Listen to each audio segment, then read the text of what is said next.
بسم اللہ الرحمن الرحیم۔ تلخیص دروس القرآن، مطالب الفرقان۔ سورۃ المائدہ نمبر 5 آیت نمبر 13۔ تفسیر القرآن بالقرآن از علامہ غلام احمد پرویز صاحب۔ اخذ و تلخیص محمد اکبر دکشت بھاردواج۔ نظر ثانی ڈاکٹر انعام الحق۔ آیت نمبر 13۔ فبما نقضهم ميثاقهم لعناهم وجعلنا قلوبهم قاسية يحرفون الكلم عن مواضعه ونسوا حظا مما ذكروا به ولا تزال تطلع على خائنة منهم إلا قليلا منهم فاعف عنهم واصفح إن الله يحب المحسنين۔ جب انہوں بنی اسرائیل نے نظام خداوندی سے اپنی وابستگی چھوڑ دی تو وہ آسودگی اور خوشگواریوں سے محروم ہو گئے، اور ان کے وہ قلوب جن سے ربوبیت عامہ کے چشمے پھوٹتے تھے یکسر پتھر بن گئے۔ سورہ 2 آیت 74۔ انہوں نے اللہ کے احکامات میں ہیرا پھیری کرنا شروع کر دی، اور خدا کے کلام میں جہاں وہ ہیرا پھیری نہ کر سکے اس پر ویسے ہی عمل کرنا چھوڑ دیا، اور وقت گزرنے کے ساتھ تم ان کی کسی نہ کسی خیانت سے آگاہ ہوتے رہو گے۔ ان میں بس تھوڑے ہی ہیں جو ان جیسی غلط روش پر نہیں چلتے۔ بس اے جماعت مومنین، غلط روش پر چلنے والوں سے دامن بچاتے ہوئے اپنے پروگرام کے مطابق آگے بڑھتے چلے جاؤ۔ یہی تمہارے لیے حسن کارانہ روش ہے، اور یہی قانون خداوندی کی روح سے پسندیدہ روش ہے، ورنہ تمہارا انجام بھی بنی اسرائیل سے مختلف نہ ہوگا۔ فاعف عنہم واصفح، سورہ 5 آیت 13۔ ان سے آگے گزر جاؤ لیکن اپنی بات پیش کرتے چلے جاؤ۔ حق و باطل کی کشمکش میں ایک مرحلہ ایسا بھی آ جاتا ہے جہاں مخالفین سے کنارہ کشی اختیار کرنا پڑتی ہے۔ اس آخری منزل کے لیے جامع اصطلاح ہجرت ہے، اگرچہ اس کو دیگر الفاظ سے بھی تعبیر کیا گیا ہے، جیسا کہ اس آیت میں الفاظ فاعف عنہم واصفح سورہ 5 آیت 13 استعمال ہوئے ہیں، لیکن کنارہ کشی میں بھی واہجرہم حجرا جمیلا سورہ 73 آیت 10 اور فصفح الصفح سورہ 15 آیت 85 کا انداز ہو، یعنی ان سے الگ بھی ہونا پڑے تو حسن کارانہ انداز سے ہو، لیکن پھر بھی انہیں زندگی کے خطرات سے آگاہ کرتے رہو۔ سورہ 6 آیت 70۔ نقض میثاق سورہ 5 آیت نمبر 13۔ انہوں نے معاہدے کو توڑ دیا۔ لعناہم سورہ 5 آیت نمبر 13۔ لعن کے معنی ہیں کسی کو کسی چیز سے محروم کر دینا، یعنی معاہدے پر عمل کرو گے تو یہ کچھ ملے گا، اور عمل نہیں کرو گے تو محروم رہو گے۔ لعنت کی محسوس شکلیں ہیں ذلت، محکومی، محتاجی اور دنیا میں ذلیل و خوار ہو جانا۔ قرآن اپنے مفہوم کے ساتھ قرآن ہے، مفہوم بدل دیا جائے تو وہ قرآن نہیں رہتا۔ یحرفون الکلمہ عن مواضعہ سورہ 5 آیت نمبر 13۔ انہوں نے اللہ کے احکامات میں ہیرا پھیری کرنا شروع کر دی۔ قرآن کے الفاظ کو محفوظ رکھنے کا تو خدا کا وعدہ ہے، ان میں تو تحریف نہیں ہو سکتی، لیکن تحریف کے لیے ہمارے ہاں بڑے مقدس عقیدے وضع کیے گئے اور روایات کی روح سے الفاظ کا مفہوم بدل لیا گیا ہے۔ قرآن تو اپنے مفہوم کو تصریف آیات کی روح سے خود متعین کر دیتا ہے۔ کوئی اس سے پوچھے تو صحیح، ظاہر ہے کہ مصنف جو مفہوم اپنے الفاظ کا خود بیان کرے گا دوسرا تو کوئی بیان کر ہی نہیں سکتا۔ اگر کوئی شخص قرآن کا مفہوم قرآن سے متعین کرتا ہے تو کہا جاتا ہے کہ دیکھو یہ نئی قسم کا دین آ گیا ہے۔ لوگوں نے رسول اللہ صلی اللہ علیہ وسلم کے 200 سے 250 سال بعد جو روایات وضع کی ان کو منسوب الی رسول کر دیا گیا اور کہہ دیا گیا کہ یہ روایات کی روح سے رسول اللہ صلی اللہ علیہ وسلم کی بیان کردہ تفسیر ہے۔ خدا کی کتاب کی تفسیر وہی کر سکتا ہے جس کا علم خدا سے زیادہ نہیں تو کم از کم برابر تو ہو۔ کسی انسان کا چاہے وہ نبی ہی کیوں نہ ہو، خدا کے علم سے زیادہ تو کیا برابر بھی نہیں ہو سکتا۔ اس لیے خدا نے اپنی کتاب کی تفسیر کو انسانوں پر نہیں چھوڑا، خدا نے اپنی کتاب کی تشریح تصریف آیات کی روح سے خود ہی کر دی ہے۔ قرآن سے قرآن کی تشریح ہی قرآنی مفہوم ہو سکتا ہے، اور یہی کچھ ہم نے کیا ہے۔ ہم یحرفون الکلمہ عن مواضعہ سورہ 5 آیت نمبر 13 پڑھ کر آگے بڑھ جاتے ہیں کہ اس آیت کا تعلق ہم سے نہیں، اہل کتاب سے ہے۔ سوچئے تو صحیح، کیا ہم نے قرآن کے الفاظ کا مفہوم نہیں بدلا ہوا ہے؟ روایات کا وضع کرنا دین کے خلاف بہت بڑی سازش ہوئی ہے کہ اس کے الفاظ تو اسی طرح سے قائم ہیں لیکن ان کا مفہوم بدل دیا گیا ہے۔ قرآن اسے خیانت کہہ رہا ہے۔ قرآن کسی ایک زمانے کے لیے نہیں بلکہ قیامت تک کے لیے، تمام نوع انسانی کے لیے ضابطۂ حیات ہے۔ وقت گزرنے کے ساتھ ساتھ انسانیت کے تقاضے بدلتے چلے جاتے ہیں، اس کے علم میں ترقی ہوتی چلی جاتی ہے، انکشافات ہوتے چلے جاتے ہیں، انسانی علم کی سطحیں بلند ہوتی چلی جاتی ہیں۔ یا تو نبی اکرم صلی اللہ علیہ وسلم اس قسم کی قرآن کی تفسیر دے کر جاتے جو قیامت تک آنے والے علوم کے اوپر حاوی ہوتی، ظاہر ہے کہ ایسا ممکن نہیں تھا، اور یا وہ ایسی صورت ہوتی کہ اس دور کے لوگوں کی سطح تک کے لیے تفسیر ہوتی تو وہ آگے نہیں چل سکتی تھی، وہ تو پھر ایک زمانے تک محدود ہو جاتی۔ خدا کے رسول نے قرآن کی کوئی تفسیر امت کو نہ دی، 300 سال کے بعد نہ جانے کن کن کے اقوال کو قال رسول اللہ صلی اللہ علیہ وسلم لکھ کر نبی اکرم صلی اللہ علیہ وسلم کی طرف منسوب کر دیا۔ احادیث مرتب کرنے والوں نے پھر بھی ایمانداری سے کام لیتے ہوئے حدیث کے آخر میں او کما قال رسول اللہ صلی اللہ علیہ وسلم لکھ کر خود ہی بتا دیا کہ حدیث یقینی نہیں ہے، لیکن امت نے انہیں یقینی سمجھ کر ان کے مطابق قرآن کی تفسیر کی اور انہی کے مطابق پھر عمل شروع کر دیا گیا۔ ایک دور کے انسان یا انسانوں کا متعین کردہ مفہوم ابدی نہیں ہو سکتا، کیونکہ یہ ایک انسانی کوشش ہوتی ہے، لیکن اگر قرآن سے قرآن کا مفہوم متعین کیا گیا ہے تو وہ اپنے دور کے لیے قرآنی مفہوم ہوگا۔ جوں جوں علم انسانی کی سطح بلند ہوگی، قرآن کا مفہوم وسیع سے وسیع تر ہوتا چلا جائے گا۔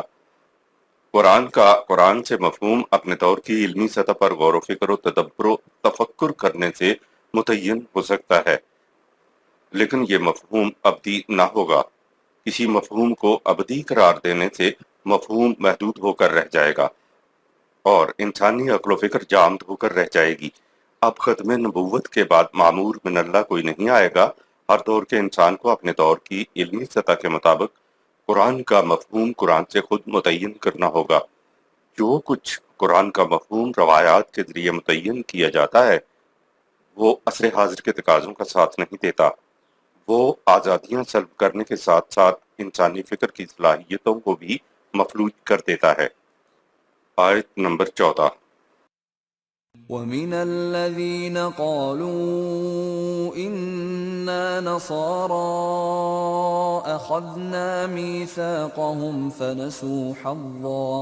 فَنَسُوا حَظًّا مِّمَّا ذُكِّرُوا بِهِ فَأَغْرَيْنَا بَيْنَهُمُ الْعَدَاوَةَ وَالْبَغْضَاءَ إِلَىٰ يَوْمِ الْقِيَامَةِ وَسَوْفَ يُنَبِّئُهُمُ اللَّهُ بِمَا كَانُوا يَصْنَعُونَ۔ اور نصارہ سے بھی ہم نے عیسیٰ علیہ السلام کے ذریعے ضابطۂ قوانین پر قائم رہنے کا عہد لیا تھا، لیکن وہ ضابطۂ قوانین کے ایک حصے کو چھوڑ بیٹھے تو ان کی وحدت پارا پارا ہو گئی اور وہ فرقوں میں بٹ گئے، تو ان میں باہمی عداوت اور کینے کی آگ بھڑک اٹھی۔ اگر ہمارے ضابطے پر جو اب نازل ہوا ہے پھر سے اکٹھے نہ ہوئے تو بغض و کینے کی یہ آگ ہمیشہ تک ان میں رہے گی، اور بہت جلد ان کو معلوم ہو جائے گا جو کچھ کاریگری وہ قوانین خداوندی کے ساتھ کرتے رہے ہیں۔ ہمارے ہاں محاورتاً کہتے ہیں کہ فلاں کام تم قیامت تک نہیں کر سکتے، تو اس کے معنی شدت کے ساتھ ایک چیز کہنا ہے کہ ایسا تم کبھی نہیں کر سکتے۔ اس محاورے میں قیامت تک کا ٹائم مراد نہیں ہوتا۔ فرقے پیدا ہو جائیں تو یہ کبھی نہیں مٹ سکتے۔ فرقوں کی عداوت تبھی مٹ سکتی ہے کہ مذہب کو دین سے بدل دیا جائے۔ دین کی اتھارٹی، عدالت، ہر متنازع معاملہ میں قرآن کی روشنی میں ایک فیصلہ دے گی اور اختلاف مٹ جائے گا۔ عیسائیوں ہی کی بات نہیں ہے، مسلمان بھی جب تک دین کی طرف نہیں آئے گا ان کے فرقے نہیں مٹ سکتے۔ فرقے صرف دین مٹاتا ہے۔ آیت نمبر 15۔ يا أهل الكتاب قد جاءكم رسولنا يبين لكم كثيرا مما كنتم تخفون من الكتاب يبين لكم كثيرا مما كنتم تخفون من الكتاب ويعفو عن كثير قد جاءكم من الله نور وكتاب مبين۔ اے اہل کتاب، تمہاری طرف ہمارا رسول محمد صلی اللہ علیہ وسلم آ گیا ہے، جو وحی کے ذریعے بہت سی ان باتوں کو ظاہر کر دیتا ہے جنہیں تم کتاب خداوندی میں سے چھپاتے رہے ہو، اور بہت سی باتوں سے جن کی موجودہ حالات میں چنداں ضرورت نہیں، اللہ کے حکم سے درگزر بھی کر دیتا ہے۔ اے اہل کتاب، اب تمہارے پاس اللہ کی طرف سے ایک کتاب قرآن کی روشنی آ گئی ہے، جو دین کی تمام باتوں کو واضح کرنے والی کتاب ہے۔ ظاہر کرنے اور درگزر کرنے سے کیا مراد ہے؟ خدا کی تعلیم کے اصول ہمیشہ ایک رہے ہیں۔ پہلی امتوں کو اصولوں کے ساتھ خدا جزوی احکامات بھی دیتا رہا ہے۔ وہ جزیات صرف اس دور کے لیے ہوتی تھیں جن اصولوں کو اہل کتاب نے چھپا رکھا تھا یا ان میں تحریف کر چکے تھے اور ان کی اب بھی ضرورت تھی۔ ان کو اللہ نے رسول اللہ صلی اللہ علیہ وسلم کے ذریعے قرآن میں ظاہر کرنا شروع کر دیا۔ یہ ہے ظاہر کرنا، اور وہ جزیات یا احکام جو محض اس دور کے لیے تھے ان کو قرآن میں بیان نہ کیا۔ ایسا کرنے کو درگزر کرنا کہہ کر پکارا گیا ہے۔ خدا نے قرآن کو نورن سورہ 5 آیت 15 یعنی روشنی کہا ہے۔ اب روشنی کو تلاش کرنے کے لیے کسی چراغ کو جلا کر ڈھونڈنے کی ضرورت نہیں ہوتی۔ روشنی تو خود روشن ہوتی ہے اور ہر شے کو روشن کرتی ہے۔ قرآن ہی کو کتاب مبین سورہ 5 آیت 15 کہا گیا ہے، یعنی وہ کتاب جو ہر شے کو واضح کر دینے والی ہے۔ جو کتاب نور ہے، مبین ہے، تو کیا وہ خارج از قرآن تفسیر کی محتاج ہوگی؟ آیت نمبر 16۔ يهدي به الله من اتبع رضوانه سبل السلام ويخرجهم من الظلمات إلى النور بإذنه ويهديهم إلى صراط مستقيم۔ اس ضابطۂ قوانین یعنی قرآن کے ذریعے اللہ تعالیٰ ہر اس قوم کو جو خدا کی خوشنودی کی طالب ہو، یعنی اپنی زندگی کو قوانین خداوندی سے ہم آہنگ رکھنا چاہے، سلامتی کے بہت سے راستے دکھاتا ہے اور اپنے قانون کے مطابق انہیں ہر قسم کی تاریکیوں سے نکال کر زندگی کی چکمکاتی روشن راہ پر لے آتا ہے اور ان کی سیدھے اور توازن بدوش راستے کی طرف رہنمائی کر دیتا ہے تاکہ وہ رواں اپنی منزل مقصود تک پہنچ جائیں۔ حالات کے تقاضوں کے پیش نظر صراط مستقیم کی طرف جانے والے سبل، راستوں کی طرف رہنمائی۔ سبلا سبیل کی جمع ہے۔ سبیل ان چھوٹی چھوٹی پگڈنڈیوں کو کہتے ہیں جو بلا کر بڑی شاہراہ یعنی صراط مستقیم سے جا ملیں۔ یعنی حالات کے تقاضوں کے پیش نظر ہم تمہیں صراط مستقیم تک پہنچنے کے لیے بہت سی سبیل کی طرف رہنمائی کریں گے۔ کیوں رہنمائی کریں گے؟ کہا وَيُخْرِجُهُم مِّنَ الظُّلُمَاتِ إِلَى النُّورِ بِإِذْنِهِ وَيَهْدِيهِمْ إِلَى صِرَاطٍ مُّسْتَقِيمٍ، تاکہ تمہیں ہر قسم کی تاریکیوں سے نکال کر زندگی کی جگمگاتی روشن راہ پر لے آئے اور تم سیدھے اور توازن بدوش راستے پر چل کر اپنی منزل مقصود تک پہنچ جاؤ۔ سورہ ہود میں ہے، کہا ان ربی علی صراط مستقیم۔ سورہ 11 آیت 56۔ صراط مستقیم وہ راہ ہے جس پر خدا خود ہے۔ انسان کو بس کرنا یہ ہے کہ خدا یعنی خدا کے قوانین کے پیچھے پیچھے چلے۔ یہ بات نہیں کہ خدا صراط مستقیم پر چلا جا رہا ہے، نہیں، یہ بات نہیں ہے۔ مطلب یہ ہے کہ خدا کے قوانین صراط مستقیم کی طرف رہنمائی کرتے ہیں۔ یہی دعا تو سورہ الفاتحہ میں ہم نے مانگی تھی کہ اے ہمارے رب تو ہماری صراط مستقیم کی طرف رہنمائی کر۔ سورہ 1 آیت 5۔ آیت نمبر 17۔ لقد كفر الذين قالوا إن الله هو المسيح ابن مريم قل فمن يملك من الله شيئا إن أراد أن يهلك المسيح ابن مريم وأمه ومن في الأرض جميعا وَلِلَّهِ مُلْكُ السَّمَاوَاتِ وَالْأَرْضِ وَمَا بَيْنَهُمَا يَخْلُقُ مَا يَشَاءُ وَاللَّهُ عَلَى كُلِّ شَيْءٍ قَدِيرٌ۔ بے شک نصارہ نے کفر کیا جنہوں نے کہا کہ خدا خود مسیح ابن مریم کی شکل میں دنیا میں آ گیا۔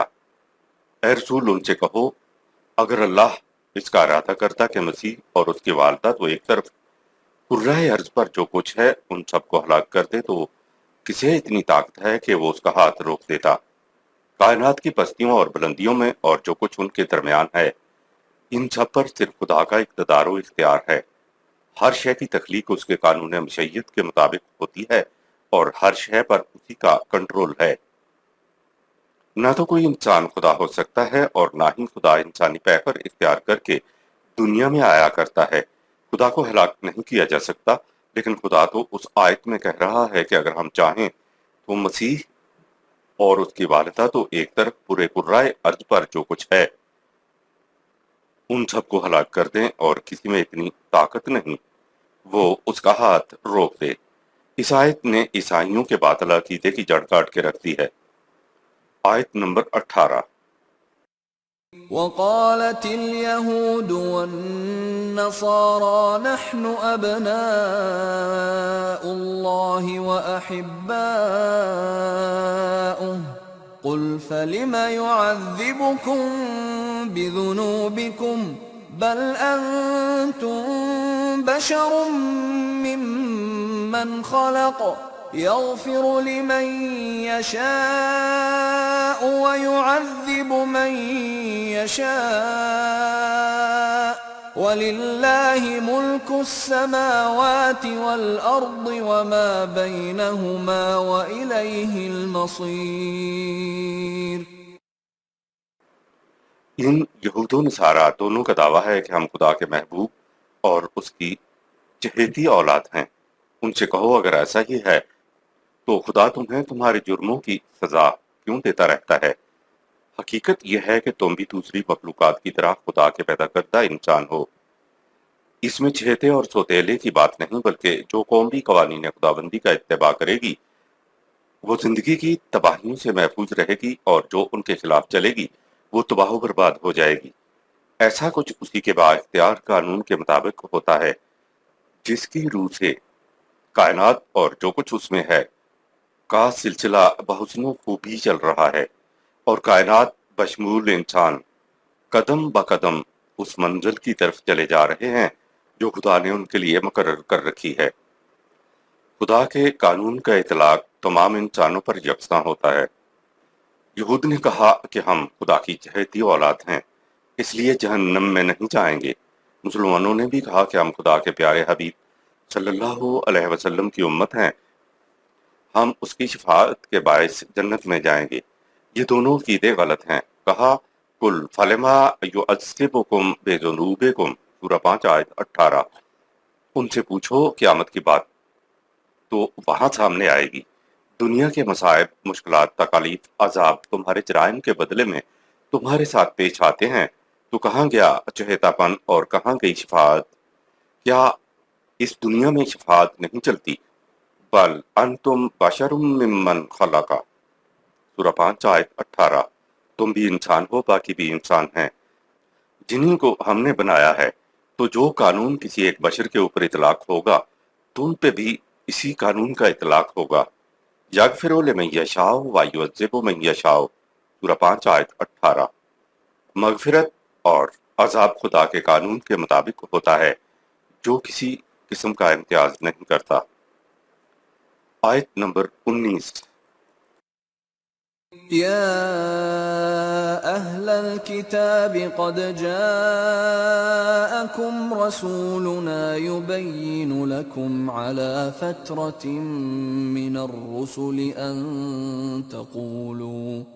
أن تقولوا ما جاءنا من بشير ولا نذير فقد جاءكم بشير ونذير والله على كل شيء قدير۔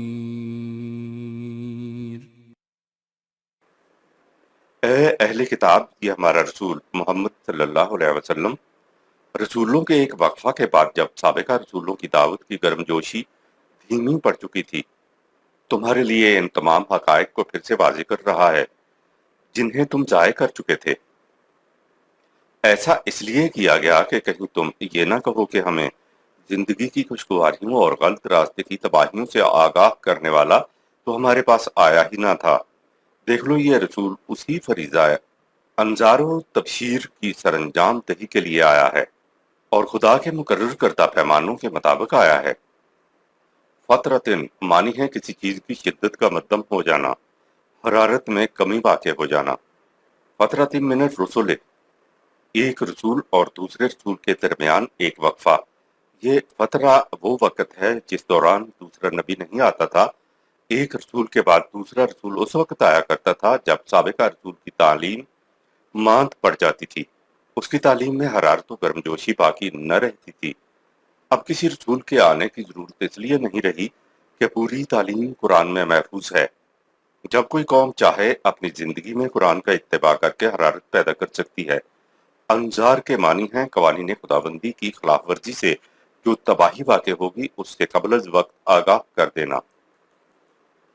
تبشیر کے معنی ہیں قوانین خداوندی کے مطابق زندگی بسر کرنے سے جو زندگی میں آسودگیاں خوشحالیاں وقوع پذیر ہوتی ہیں ان سے آگاہ کرنا۔ اب قیامت تک بشیر و نذیر خدا کی کتاب رہے گی۔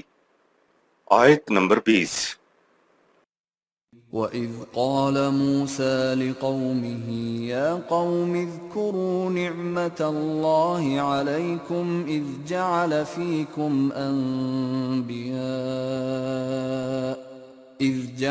فِيكُمْ أَنْبِيَاءَ وَجَعَلَكُمْ مُلُوكًا وَآتَاكُمْ مَا لَمْ يُؤْتِ أَحَدًا مِّنَ الْعَالَمِينَ۔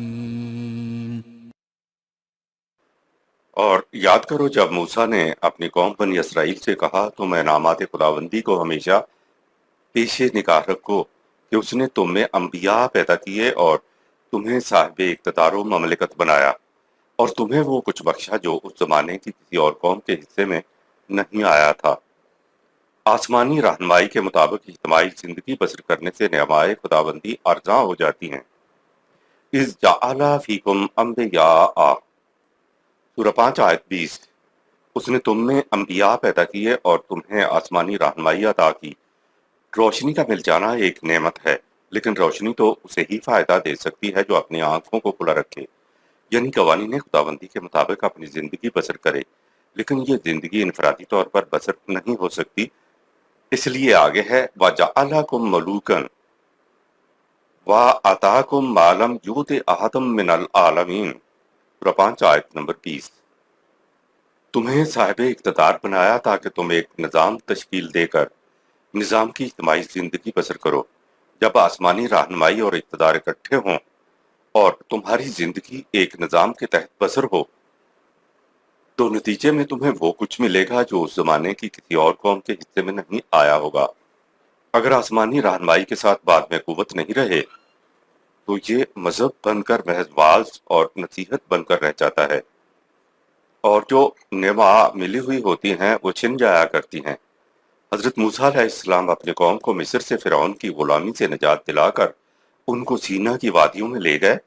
نجات ایک منفی پہلو تھا، غلامی سے نجات مقصود بالذات نہیں تھا، یہ تو قدم ٹکانے کے لیے ایک زمین حاصل ہوئی تھی۔ ہمیں بھی قدم ٹکانے کے لیے پاکستان ملا۔ بعد میں بنی اسرائیل نے قوانین خداوندی کے مطابق ایک نظام کے تحت اجتماعی زندگی بسر کرنا شروع کی تو وہ کچھ ملا جو دوسری ہم عصر اقوام کو نہ ملا تھا۔ جب انہوں نے قوانین خداوندی کے مطابق زندگی بسر کرنا چھوڑ دی تو سب سے پہلے نظام ختم ہوا اور پھر دوسروں کے غلام بن گئے اور حاصل شدہ ساری نعمتیں چھن گئی۔ آیت نمبر 21۔ يا قوم ادخلوا الأرض المقدسة التي كتب الله لكم ولا ترتدوا على أدباركم فتنقلبوا خاسرين۔ موسیٰ علیہ السلام نے کہا، اے میری قوم، تم اٹھو اور فلسطین کی اس بابرکت زمین میں فاتحانہ انداز میں داخل ہو جاؤ جسے اللہ نے تمہارے نام لکھ دیا ہے۔ دیکھنا ایسا نہ ہو کہ تم دشمن کو دیکھ کر پیٹھ دکھا کر بھاگ نکلو، اگر ایسا کرو گے تو سخت نقصان اٹھاؤ گے۔ انسانوں کے لیے خدا کچھ لکھ بھی دے تو بھی اس کے لیے کوشش کرنا ہوتی ہے۔ یا قوم ادخلوا الارض المقدسہ التی کتب اللہ لکم، سورہ 5 آیت 21۔ اے بنی اسرائیل، تم اٹھو اور فلسطین کی بابرکت زمین میں فاتحانہ انداز میں داخل ہو جاؤ جسے اللہ نے تمہارے نام لکھ دیا ہے۔ کیا نام لکھ دیا کا مطلب یہ ہے کہ خدا نے سرزمین فلسطین کو ہمارے نام لکھ دیا ہے تو اس کے بعد یہ سرزمین بغیر کسی قسم کی کوشش کے مل جائے گی؟ ہرگز نہیں، خدا نے خود ہی آگے بتا دیا کہ کیا کرنا ہے۔ کہا وَلَا تَرْتَدُّوا عَلَىٰ أَدْبَارِكُمْ فَتَنْقَلِبُوا خَاسِرِينَ، سورہ 5 آیت 21۔ ایسا نہ ہو کہ تم دشمن کو دیکھ کر پیٹھ دکھا کر بھاگ نکلو، اگر تم پیٹھ دکھاؤ گے تو سخت خسارے میں رہو گے۔ خدا نے تو ایک دستاویز دی ہے جس میں لکھا ہے کہ یہ زمین تمہیں دی گئی، لیکن زمین کا قبضہ حاصل کرنا تو بنی اسرائیل کا کام تھا۔ آیت بتا رہی ہے کہ وہاں مقابلہ ہوگا، مقابلے میں پیٹھ مت دکھانا ورنہ یہ زمین تمہیں نہیں ملے گی۔ دراصل لکھ دینے کے معنی یہ نہیں ہے جو ہم اپنے ہاں سمجھ لیتے ہیں۔ کتبہ کے معنی قانون ہے۔ خدا نے مملکت حاصل کرنے کا ایک قانون بتایا ہے کہ یہ کس طرح حاصل ہوتی ہے۔ زمین تو تمہارے نام لکھ دی ہے، اب اس کا قبضہ حاصل کرنے کے لیے اٹھو اور مقابلہ کرو اور اپنی مملکت قائم کر کے نظام خداوندی کے تحت زندگی بسر کرو۔ آیت نمبر 22۔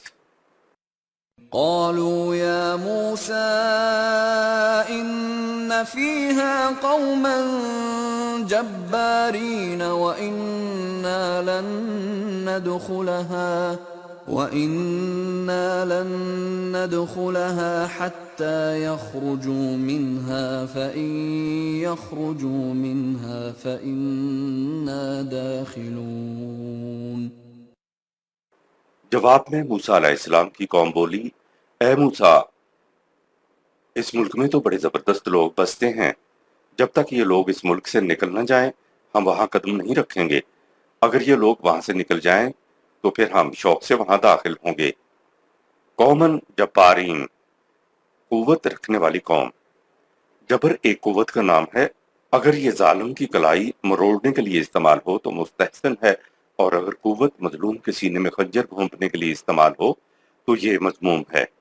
لہٰذا قوت کی ذات ہی نہ خیر ہے نہ شر ہے، اس کا استعمال ہے جو اس کو خیر یا شر بنا دیتا ہے۔ قومن جبارین سے متعلق جو تفاسیر میں ملتی ہیں ہم ان سے متفق نہیں ہیں۔ بنی اسرائیل نے پس ہمتی دکھائی اور مقابلے پر نہ گئے۔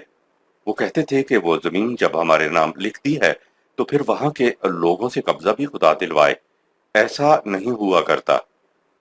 آیت نمبر 23۔ قال رجلان من الذين يخافون أنعم الله عليهم ادخلوا عليهم الباب فإذا دخلتموه فإنكم غالبون وعلى الله فتوكلوا إن كنتم مؤمنين۔ دو اشخاص نے موسیٰ و ہارون علیہ السلام نے جو تھے تو اسی ڈرنے والی قوم میں سے، انہیں خدا نے حقیقت بینی کی نعمت سے نوازا تھا۔ اپنی قوم سے کہا تم ایک دفعہ اللہ بول کر شہر کے دروازے میں داخل ہو جاؤ، پھر دیکھو تم کس طرح ان پر غالب نہیں آتے۔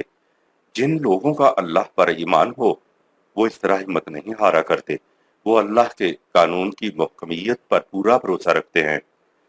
انعم اللہ علیہما، ان دونوں پر خدا نے انعام کیا تھا، نے بتا دیا کہ یہ دو آدمی حضرت موسیٰ علیہ السلام اور حضرت ہارون علیہ السلام ہی تھے۔ انعام یہ تھا کہ وہ تمام معاملات کا فیصلہ خدا کی عطا کردہ وحی کی روح سے کرتے تھے۔ فَتَوَكَّلُوا إِن كُنتُم مُؤْمِنِينَ، جب تم خدا کے قوانین کی صداقت پرکھ کر ایمان لائے ہو تو اس کے قوانین کی نتیجہ خیزی پر یقین کیوں نہیں کرتے؟ آیت نمبر 24۔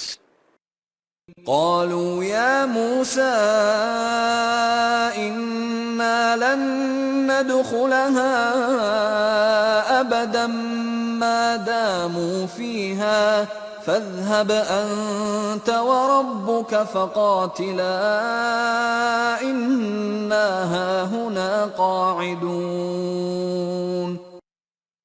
موسیٰ علیہ السلام کی قوم بولی، اے موسیٰ ہم اس شہر میں ہرگز داخل نہیں ہوں گے جب تک وہ زبردست لوگ اس میں موجود ہیں۔ اے موسیٰ علیہ السلام، تمہیں اگر خدا کے قانون اور اس کی نصرت پر ایسا ہی بھروسہ ہے تو تم اور تمہارا بڑا بھائی جاؤ اور ان سے جنگ کرو، ہم تو یہاں بیٹھے جنگ کے نتیجے کا انتظار کرتے ہیں۔ انت وربک، تو اور تیرا رب۔ عربی میں رب کے دوسرے معنی بڑا بھائی بھی ہوتے ہیں۔ قرآنی تعلیم کی روح سے مملکت میں نظام خداوندی قائم کرنا، پھر مملکت کی حفاظت کرنا سربراہ اور پوری امت کی ذمہ داری ہوتی ہے۔ اس لیے ایک مقام پہ خدا نے نبی سے کہا کہ حسبک اللہ هو الذی ایدک بنصرہ وبالمؤمنین، سورہ 8 آیت 62۔ تیرے لیے اکیلے خدا کی نصرت کافی نہیں بلکہ خدا اور جماعت مومنین کی نصرت کافی ہے۔ ایک اور مقام پہ نبی کی استقامت کا موجب جماعت مومنین کی رفاقت کو قرار دیا ہے، سورہ 18 آیت نمبر 28۔ معلوم ہوا کہ مملکت کا قیام اور اس کی بقا کی ذمہ داری سربراہ اور امت پر عائد ہوتی ہے۔ آیت نمبر 25۔ قال رب إني لا أملك إلا نفسي وأخي فافرق بيننا وبين القوم الفاسقين۔ ایک مشفق طبیب کی طرح حسرت بھری آواز سے موسیٰ علیہ السلام نے کہا، اے میرے رب تو دیکھتا ہے میرا ان پر کوئی بس نہیں، میرا اختیار تو خود میری ذات تک یا زیادہ سے زیادہ اپنے بھائی تک رہ گیا ہے، اب ہم میں اور اس قسم کی بے راہ قوم فاسقین میں تو ہی کوئی فیصلہ کر دے کہ ان کے متعلق ہمیں کیا کرنا چاہیے۔ آیت نمبر 26۔ قال فإنها محرمة عليهم 40 سنة يتيهون في الأرض فلا تأس على القوم الفاسقين۔ خدا نے فیصلہ دیا کہ یہ لوگ اس سرزمین سے جسے ان کے نام لکھ دیا گیا تھا اب 40 سال تک محروم رہیں گے، اور یہ اس بیابان میں زمین میں مارے مارے پھریں گے، یعنی رلتے پھریں گے۔ اے موسیٰ علیہ السلام، اس قسم کی بے راہ رو قوم فاسقین کی سزا پر اور ان کی حالت پر افسردہ مت ہو۔ نمائے خداوندی تو مشروط ہوتی ہیں۔ جب شرائط پوری نہ کی گئیں تو بنی اسرائیل کو اس سرزمین سے 40 سال کے لیے محروم کر دیا گیا۔ عدل کا تقاضا تھا کہ انہیں سزا ملے، لیکن حضرت موسیٰ علیہ السلام کا مشفق دل ان کی نافرمانی کی پاداش پر افسردہ تھا، اس لیے کہا کہ افسردہ مت ہو، عدل کو اپنا تقاضا پورا کرنے دو۔ 40 سال بعد نئی نسل موسیٰ علیہ السلام پر ایمان لائی اور ایک ہی جھٹکے کے اندر انہوں نے فلسطین کو فتح کر لیا۔ آیت نمبر 27۔ واتل عليهم نبأ ابني آدم بالحق إذ قربا قربانا فتقبل من أحدهما ولم يتقبل من الآخر قال لأقتلنك قال إنما يتقبل الله من المتقين. اور ان کو آدم کے 2 بیٹوں کی سرگزشت اس کی حکمت کے ساتھ سناؤ، جبکہ ان دونوں نے اپنے اپنے خیال کے مطابق خدا کے ہاں مقرب بننے کے لیے قربانی اپنے اپنے نذرانے پیش کیے، تو ان میں سے ایک کی قربانی ان کے مذہبی پیشواؤں کے فیصلے کے مطابق قبول ہو گئی اور دوسرے کی قبول نہ ہوئی۔ جس کی قربانی قبول نہ ہوئی تھی اس کے دل میں حسد پیدا ہوا اور غصہ میں اپنے بھائی سے کہنے لگا میں تجھے قتل کر دوں گا۔ جس بھائی کی قربانی قبول ہو گئی تھی نے جواب دیا کہ اللہ تو صرف اپنے متقی بندوں کی قربانی پیشکش کو قبول کیا کرتا ہے، اگر میری قربانی قبول ہو گئی ہے تو اس میں غصہ کی کون سی بات ہے؟ قربانن، قربانی یعنی اپنے عقیدے کے مطابق نیاز، نظر، پیشکش، تحفہ جسے اپنے اوپر لازم ٹھہرا لیا گیا ہو۔ آگے وہی بڑھتا ہے جو قوانین خداوندی کی نگہداشت کرتا ہے۔ مذہبی پیشواؤں کے فتوے کے مطابق ایک کا تحفہ قبول ہوا اور انہی کے فتوے کے مطابق دوسرے کا منظور نہ ہوا۔ جس کا منظور نہ ہوا اس میں جس کا منظور ہوا سے حسد پیدا ہو گیا، بجائے اپنی غلطیوں پر نگاہ ڈالنے کے اس نے کہا کہ میں تمہیں قتل کر دوں گا۔ آپ دیکھتے ہیں قرآن یہاں ایک بنیادی چیز کہہ گیا ہے کہ اپنی صلاحیتوں اور قابلیت کی بنا پر آگے بڑھو۔ جو اپنی نالائکیوں کی وجہ سے آگے نہ بڑھ سکے وہ کبڑے کی طرح یہ دعا نہ کرے کہ یا اللہ ساری دنیا کبڑی ہو جائے۔ جو آگے بڑھ گیا ہے اس میں خوبی تھی، پیچھے رہ جانے والا بھی اپنے اندر خوبی پیدا کرے۔ قرآن نے خصوصیت سے یہ بات کہی کہ آگے بڑھ جانے والے کو اگر پیچھے رہ جانے والا قتل کرنے کی کوشش کرے تو مدافعت کرنا قانون خداوندی کے مطابق جائز ہے، لیکن خود بھی پیچھے رہ جانے والے کی جان کے درپے ہو جانے سے تو دونوں برابر کے مجرم ہو جائیں گے۔ آگے بڑھ جانے والے نے یہ جو کہا کہ اللہ تو صرف اپنے متقی بندوں کی قربانی پیشکش کو قبول کیا کرتا ہے، یعنی میں تو خدا کے قوانین کی نگہداشت کرتا ہوں، کتنی اہم بات اس نے کی ہے۔ انسان آگے بڑھتا ہی ہے قوانین خداوندی کی نگہداشت کرنے سے۔ انسانی جذبات خیر کا سرچشمہ ہیں بشرطے کہ انہیں وحی کے تابع رکھا جائے۔ قرآن کریم کی ساری تعلیم یہ ہے کہ بندوں کے درمیان باہمی تعلقات کو کس طرح سے استوار کیا جائے۔ خدا نے جو تعلیم وحی کے ذریعے دی ہے وہ انسانوں کے باہمی معاملات کو سنوارنے کے لیے دی ہے۔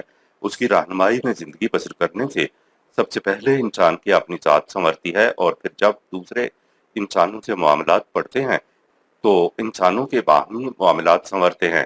یہ ہے دین کا مقصود۔ جب انسان کے جذبات اس کی عقل پر یا ان اصولوں پر غالب آ جائیں جن کے مطابق اسے زندگی بسر کرنی ہے تو باہمی معاملات میں ایک دوسرے کے مفادات میں ٹکراؤ ہوتا ہے اور یوں معاشرے میں بگاڑ پیدا ہوتا ہے۔ جس طرح انسان کی طبعی قوت اہم ہے، اسی طرح انسان کے جذبات کی قوت بھی بے بہا اور عظیم متاع ہے۔ جذبات کے بغیر تو انسان ایک پتھر کا ٹکڑا ہے۔ انسان کے اعمال یا کام کے محرکات انسان کے جذبات ہوتے ہیں، اور جذبات کو صحیح کنٹرول میں رکھنا یا ان کو صحیح مقام پر صرف کرنا قرآن کی تعلیم ہمیں بتاتی ہے۔ قرآن بتاتا ہے کہ حسد ایک ایسا جذبہ ہے کہ جب یہ انسان کی عقل و فکر پر غالب آ جائے تو پھر یہ دوسروں کو بڑے سے بڑا نقصان پہنچانے میں بھی ذرا تعامل نہیں کرتا۔ حسد انفرادی بھی ہوتا ہے اور اجتماعی بھی۔ انفرادی حسد تو روز ہمارے سامنے آتا رہتا ہے۔ اجتماعی حسد انڈیا کا ہے جو وہ پاکستان کے ساتھ رکھتا ہے۔ اسی قسم کی حسد کی کیفیت بنی اسرائیل میں پیدا ہو گئی تھی اور آج بھی ہے۔ نبی اکرم صلی اللہ علیہ وسلم بنی اسماعیل میں سے تھے اور یہود بنی اسحاق شاخ سے تعلق رکھتے ہیں۔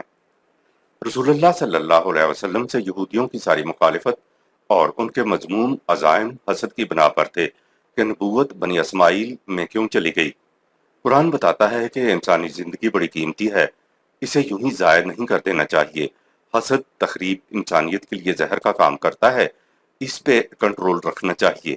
بات شروع ہوتی ہے اس تمثیلی قصے سے جو یہودیوں کے ہاں تورات میں بھی مذکور تھا اور جسے ہمارے ہاں حابیل اور قابیل کی لڑائی کہتے ہیں۔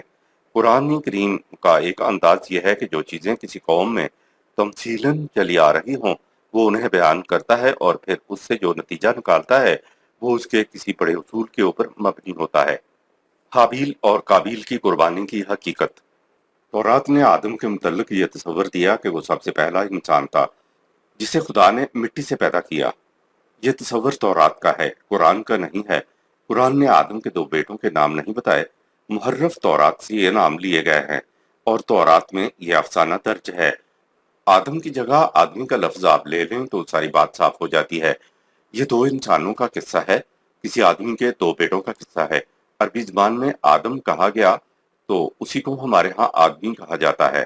در حقیقت آدم سے مراد کوئی خاص فرد نہیں ہے، اس سے مراد آدمی ہے، اور بنی آدم سے مراد نوع انسانی ہے۔ اسی بنا پر اس آیت میں ابنی آدم سورہ 5 آیت 27 سے کسی خاص آدم نامی شخص کے دو بیٹے مراد نہیں ہیں، بلکہ آدمیوں میں سے محض دو آدمی مراد ہیں۔ قرآن نے یہ بھی نہیں بتایا کہ یہ کوئی تاریخی واقعہ ہے یا محض تمثیلی بیان ہے۔ قرآن نے جس مقصد کے لیے اس کو بیان کیا ہے وہ آگے سورہ 5 آیت 32 سے واضح ہو جاتا ہے۔ آدم کی اولاد میں بھائی کا بہن سے شادی ہونا بھی ایک افسانہ ہے، اور وہ اس لیے گھڑا گیا کہ اس طرح سے آدم و حوا کو پہلا انسانی جوڑا تسلیم کر لیا گیا۔ جبکہ بات یہ ہے کہ جب انسان کا شعور قدر بیدار ہوا تو سب سے پہلا کام اس نے اشیاء کے نام رکھنے شروع کیے، کیونکہ نام اور تصور کا چولی دامن کا ساتھ ہے۔ نام کے بغیر علم حاصل ہو ہی نہیں سکتا، اس لیے مختلف اشیاء کے نام انسان نے خود رکھے، حیوانات کے نام بھی اس نے خود رکھے۔ وحی کے ذریعے اشیاء کے نام نہیں بتائے گئے تھے۔ جس طرح گھوڑا، گدھا، گائے، بکری وغیرہ مختلف نوع کے حیوانی نام خود انسان نے رکھے، بالکل اسی طرح آدم بھی انسان کا حیوانی نام ہے جو انسان نے خود ہی رکھا تھا۔ لہٰذا آدم سے مراد پوری بنی نوع انسان ہے۔ جب کہا جائے کہ آدم کے دو بیٹے تو اس سے مراد ہے ایک آدمی کے دو بیٹے۔ بنی اسرائیل میں حسد بہت زیادہ تھا، اور اپنے حسد کی بنا پر بات بات پر آمادہ بے قتل ہو جاتے تھے، اور اب بھی ہو جاتے ہیں۔ ایک طرف تو یہ واقعہ تفصیلی انداز میں پیش کر کے انسانوں کو بتایا کہ قتل گھناؤنا جرم ہے، اور دوسرے مقام پہ اس کی سزا بھی بتائی۔ دوسری طرف بنی اسرائیل کی نفسیاتی کیفیت بیان فرمائی جس کی وجہ سے وہ حسد میں مبتلا رہتے تھے۔ رسالت کا سلسلہ بنی اسرائیل میں جاری رہا۔ جب تک بنی اسرائیل قوانین خداوندی پر عمل کرتے رہے تو انعامات خداوندی سے بہرہ یاب ہوتے رہے، لیکن جب انہوں نے خدا کی رہنمائی کو چھوڑ دیا اور اپنے من سے گھڑت احکامات کو خدا کی طرف منسوب کرنا شروع کر دیا تو خدا کی عنایات ایک ایک کر کے ان سے دور ہوتی چلی گئیں۔ اب ان آیات کا رخ حضرت اسماعیل علیہ السلام کی شاخ کی طرف پھیر دیا گیا، بجائے اس کے کہ وہ سمجھتے کہ ان کی محرومی ان کے اپنے کرتوتوں کا نتیجہ ہے۔ وہ الٹا حسد کرنے لگ گئے، یہاں تک کہ رسول اللہ صلی اللہ علیہ وسلم کے در پہ آزار ہو گئے۔ ان کا یہ حسد تو گویا ان دو فرزندان آدم کے قصے کی تمثیل ہو گیا جو تورات میں رنگ آمیزیوں کے ساتھ درج ہے۔ اس آیت میں حکمت یہی ہے کہ اگر کسی ایک بھائی کی صلاحیتوں کی وجہ سے خدا کی عنایات کا رخ اس کی طرف ہو گیا ہے تو حسد نہیں کرنا چاہیے، بلکہ وہی صلاحیتیں اپنے اندر پیدا کرنے کی کوشش کرنی چاہیے۔ کیونکہ اب نامائے خداوندی کا رخ شاخ بنی اسماعیل کی طرف ہوا ہے تو یہود کو تو لپک کر اس تعلیم کی طرف آنا چاہیے، نہ کہ حسد کی بنا پر دور ہوا جائے۔ آیت نمبر 28۔ لئن بسطت إلي يدك لتقتلني ما أنا بباسط يدي إليك لأقتلك إني أخاف الله رب العالمين۔ اگر دھاندلی سے تم مجھے قتل کرنے کے لیے دست درازی کرو گے تو میں اپنی مدافعت تو ضرور کروں گا، لیکن تمہیں قتل کرنے کے لیے ہاتھ نہیں اٹھاؤں گا۔ میں اللہ رب العالمین کے قانون مکافات سے ڈرتا ہوں کہ ناحق کسی کو قتل کروں۔ آیت نمبر 29۔ إني أريد أن تبوء بإثمي وإثمك فتكون من أصحاب النار وذلك جزاء الظالمين۔ میں چاہتا ہوں کہ زیادتی ہو تو تمہاری طرف سے ہو میری طرف سے نہ ہو، اور اگر مدافعت کرتے ہوئے تجھے کوئی نقصان پہنچ جائے تو میرے اس گناہ کا بار بھی تیری گردن پر ہو۔ اس طرح تمہارے ذمہ دو جرم ہو جائیں گے، میرا قتل یا اس کے ارادے کا جرم، اور دوسرا میری طرف سے مدافعت کرتے ہوئے جو تجھے نقصان پہنچے اس کا جرم۔ اس قسم کے مجرم کی سزا جہنم کے سوا اور کیا ہو سکتی ہے؟ آیت نمبر 30۔ فطوعت له نفسه قتل أخيه فقتله فأصبح من الخاسرين۔ آخر کار جذبات سے مغلوب ہو کر اس نے اپنے بھائی کو قتل کر دیا اور اس طرح خود اپنے ہاتھوں اپنے آپ کو تباہ کر لیا۔ آیت نمبر 31۔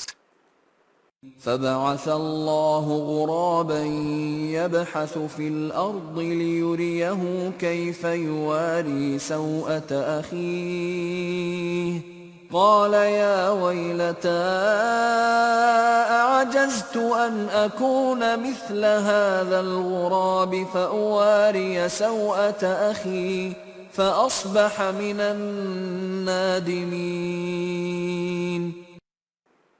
جوش غضب نے بھائی کو قتل تو کر دیا، لیکن جب غصہ ٹھنڈا ہوا تو بیٹھ کر سوچنے لگا کہ یہ میں نے کیا کر دیا۔ اسی حالت میں اتفاق سے سامنے ایک کوا دیکھا جو زمین کو کورید رہا تھا۔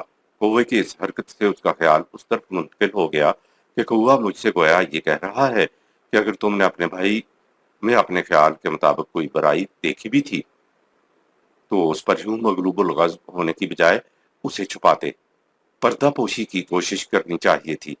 اس پر اس نے اپنے آپ کو کوسا اور نادم ہوا، اور جی میں کہا کہ کس قدر باعث افسوس ہے یہ بات کہ مجھ میں ایک جانور جتنی بھی سمجھ نہ ہوئی کہ میں اپنے بھائی کی پردہ پوشی کرتا۔ سوءتا اس لفظ کے معنی لاش کے بھی لیے جاتے ہیں، لیکن یہ وسیع المعانی لفظ ہے۔ اس کو ہر بری بات، ہر معیوب حرکت، ہر وہ قول و فعل جس کے ظاہر کرنے سے شرم محسوس ہو، اس کی جمع سے یہ آت ہے، جس کے معنی برائیاں اور ناہمواریاں ہیں۔ ایک مرفوع حدیث میں ہے کہ یہ واقعہ بطور ایک مثال کے ہے، تم اس میں سے اچھائی لے لو اور برائی کو چھوڑ دو۔ ابن کثیر سورہ مائدہ صفحہ 80۔ سوءتا اخی ہے، بھائی کی کوئی بات ناگوار گزری۔ ہمارے ہاں بھی محاورہ ہے کہ اس بات پر مٹی ڈالو، جو ہو گیا ہے اس کو پردے میں رہنے دو، یعنی کسی معاملے کو رفع دفع کر دینا، ختم کر دینا، درگزر کر دینا۔ کوے کے کریدنے کو دیکھ کر اس کا خیال اس طرف منتقل ہوا کہ مجھے بھی غضبناک ہونے کی بجائے درگزر سے کام لینا چاہیے تھا۔ بہرحال قرآن نے تفصیل نہیں دی، بس اتنی ہی بات کی ہے۔ آیت نمبر 32۔ من أجل ذلك كتبنا على بني إسرائيل أنه من قتل نفسا بغير نفس أو فساد في الأرض فكأنما قتل الناس جميعا ومن أحياها فكأنما أحيا الناس جميعا وَلَقَدْ جَاءَتْهُمْ رُسُلُنَا بِالْبَيِّنَاتِ ثُمَّ إِنَّ كَثِيرًا مِّنْهُمْ بَعْدَ ذَلِكَ فِي الْأَرْضِ لَمُسْرِفُونَ۔ اسی وجہ سے یعنی جو اوپر تمثیلی قصہ بیان کیا گیا ہے کہ انسان حسد سے مغلوب ہو کر اور تو اور اپنے بھائی کو بھی قتل کر ڈالتا ہے، ہم نے بنی اسرائیل کی طرف یہ تاکیدی حکم بھیجا تھا کہ یاد رکھو جو کسی کو ناحق قتل کر ڈالے سوائے اس کے کہ وہ جرم قتل کے قصاص میں ماخذ ہو یا ملک میں فساد برپا کرنے کے جرم میں موت کی سزا کا مستحق ہو، تو بے گناہ قتل کے متعلق یوں سمجھو جیسے قتل ناحق کرنے والے شخص نے ایک فرد کو قتل نہیں کیا بلکہ پوری کی پوری نوع انسانی کو قتل کر دیا، اور جس نے ایک جان بچائی تو یوں سمجھو جیسے اس نے پوری نوع انسانی کی جان بچائی۔ یہ کوئی نئی بات نہیں تھی جو بنی اسرائیل سے کہی گئی ہو اور پہلے یا بعد میں نہ کہی گئی ہو۔ جتنے بھی رسول آتے رہے ایسے ہی واضح احکام لے کر آئے، لیکن ان میں سے اکثر کا یہ عالم تھا اور اب بھی ہے کہ وہ زمین میں حدود شکنی اور زیادتی کرتے رہتے ہیں۔ ایک انسانی جان کی قیمت جسے ناحق قتل کیا جائے پوری انسانیت کی جان کے برابر ہے، اور جس نے کسی ایک کی بھی جان بچا لی یوں سمجھو گویا اس نے پوری انسانیت کو زندگی عطا کر دی۔ لیکن اس میں استثناء یہ ہے کہ جس کو قتل کیا جا رہا ہے وہ یا تو جرم قتل کی سزا میں یا ملک میں لاقانونیت، بدنظمی، فساد، بغاوت کے جرم میں ماخوذ ہو، تو ایسے شخص کو سزا کے طور پر قتل کیا جا سکتا ہے۔ آیت نمبر 33۔ انما جزاء الذين يحاربون الله ورسوله ويسعون في الارض فسادا أن يقتلوا أو يصلبوا أو تقطع أيديهم وأرجلهم من خلاف أو ينفوا من الأرض ذلك لهم خزي في الدنيا ولهم في الآخرة عذاب عظيم۔ جو لوگ اللہ اور رسول نظام خداوندی سے بغاوت کرتے ہیں اور ملک میں فساد برپا کرنے میں سرگرم ہیں، ان لوگوں کی سزا بس یہ ہے کہ وہ عبرتناک طریقے سے قتل کیے جائیں یا سولی چڑھائے جائیں یا مخالف سمت سے ان کے ہاتھ پاؤں کاٹ دیے جائیں یا انہیں جلاوطن کر دیا جائے۔ یہ سزا ان کے لیے دنیا کی ذلت و رسوائی کا موجب ہوگی اور آخرت میں بھی ان کے لیے سخت تباہی ہوگی۔ ملک میں فساد اور بغاوت کی سنگین سزائیں۔ اس آیت میں اوپر سورہ 5 آیت 33 کی تشریح آئی ہے۔ فساد فی الارض یہ ہے کہ عدل و آئین پر مبنی نظام خداوندی کے خلاف بغاوت کرنا، ملک کا امن و امان بگاڑنے کے لیے سرگرمیاں کرنا۔ جرم کی نوعیت کو دیکھتے ہوئے ایسے مجرموں کو الٹی بیڑیاں بھی ڈالی جا سکتی ہیں۔ بعض نے یہ بھی کہا ہے کہ ایسے شخص کو گرفتاری کے وقت الٹی بیڑیاں پہنائی جائیں گی اور بعد میں سزا دی جائے گی۔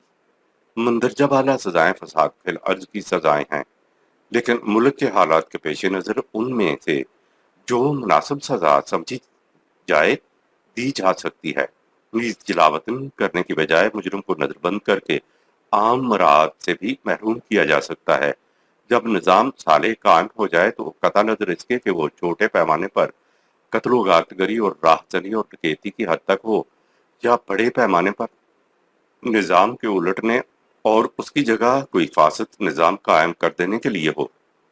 دراصل ایسی منفی کارروائیاں خدا اور رسول نظام خداوندی کے خلاف جنگ ہے۔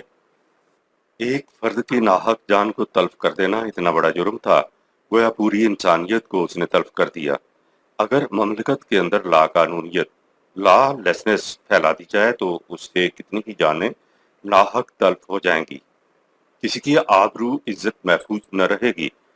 ایک یا چند انسانوں کو اگر سزا کے طور پر قتل کر دیا جائے اور اس سے معاشرے میں امن و امان قائم ہو جائے تو یہ گھاٹے کا سودا نہیں ہے۔ بغاوت، غداری یا اس مقصد کے لیے سازش کرنا، ملک میں فساد اور لاقانونیت کو پھیلانا عظیم جرائم ہیں۔ آیت نمبر 34۔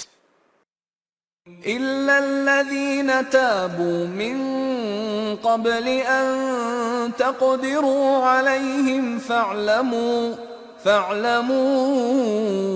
أَنَّ اللَّهَ غَفُورٌ رَّحِيمٌ۔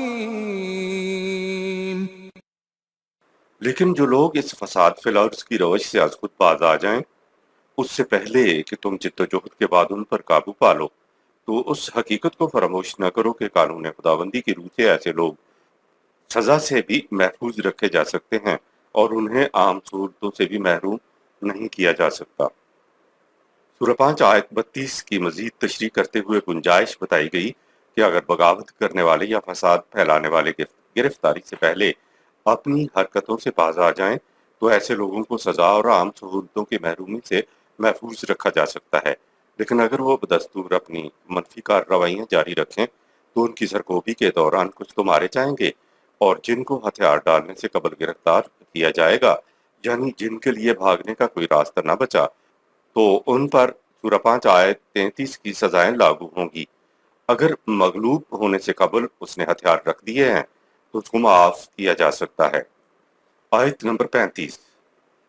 يا أيها الذين آمنوا اتقوا الله وابتغوا إليه الوسيلة وجاهدوا في سبيله لعلكم تفلحون. اے جماعت مومنین، دیکھنا تم ہمیشہ قوانین خداوندی کی اطاعت کرنا اور اطاعت میں بلند ترین مقام اور مرتبہ حاصل کرنے کی تڑپ اپنے دل میں رکھنا. اس کا عملی طریقہ یہ ہے کہ اس نظام کے قیام و بقا کے لیے پوری جد و جہد کرو.